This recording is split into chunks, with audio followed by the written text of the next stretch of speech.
ها زما ګرانو شاګردانو څنګه چلې په بیټینګ کې فرق راغلی دی او که نه کاله مې دوبخي یاره کوچ صاحب ډېره زیاته مننه ستا د راتګ سره پوه شي زموږ بیټینګ چې خبر د 500 نه سپیډ چې دی که نه 100 ته ورسېدو ښکته ګاونډیان هم حیران دي چې د افغانانو دا بیټینګ د کومې نه یاد کړی دی خبر نه دی چې موږ ته د خیر سره ښه کوچ راغلی دی چې نوم یې دی جونو ټونټروت پوه شوې ډېره زیاته مننه کوچ صاحب او که نه مننه خو به د تاسو نه کومه ظالمانو چې زه به راوسم د انګلینډ او خپل کوچ هم کړمه نه چې دی دا څو وخته پورې کور کې ناست وم پوه شومه چې څوک به راشي چې معبود یې کوچ مې کړو نو ډېره زیاته مننه د تاسو نه پوه شوې ستا د کرکټ بورډ نه زه خو ډېر لایق انسان یم خو دی شل دی چا پېژندلی نه وم یاره کار څنګه وي که په کور ناست یو که په کرکټ بورډ کې ناست وي پوه شوې خو زموږ د زړه ستړی کوچ صاحب ډېره زیاته مننه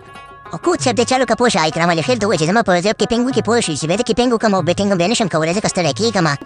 سیده ما خو بل میچ کې هغه ودرولې او ګورپزه خو بس وکړو بیټ لږ غریب خوږ شو روان میچ کې به خیر سره کیپینګ وکړې ته به بیټینګ وکړې دا د سلو لوبه کوه پوه شې د خیر سره افغانستان د میچونه ګټه او افغان خوشحاله کوه او د چلو کې پوه شې دغه دوامدارې میچونه وګټې د خیر سره ورلډ کپ هم راوړو انشاءالله تعالی لکه کوچ صاحب دا تا د کوم وخت نه اسلام قبول کړو چې انشاءالله تعالی وې یاره نور خبر رسېده که نه چې نوم دې نور دی او نور بس ما په خوی باندې نه پوهېږي ظالم یو کال مې سره تېر کړو او به د افغانانو سوری راباندې ولګېدو خیال سره پوه شوې که الله رپاک مهربانه پوه شي اسلام هم قبول کړمه او که نه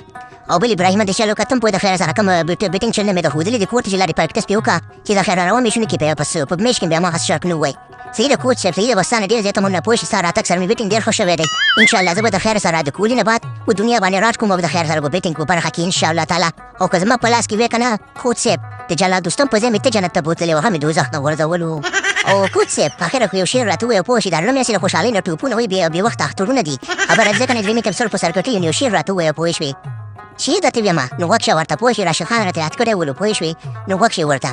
وایي راغلی د انګلینډ یمه زه پتنګ یمه افغانستان ته زه خدمت کوم ستا د درملنګ یمه او بې وخته لوی اختر یمه د افغانستان لپاره دښمن سره په جنګ یمه لکه د مار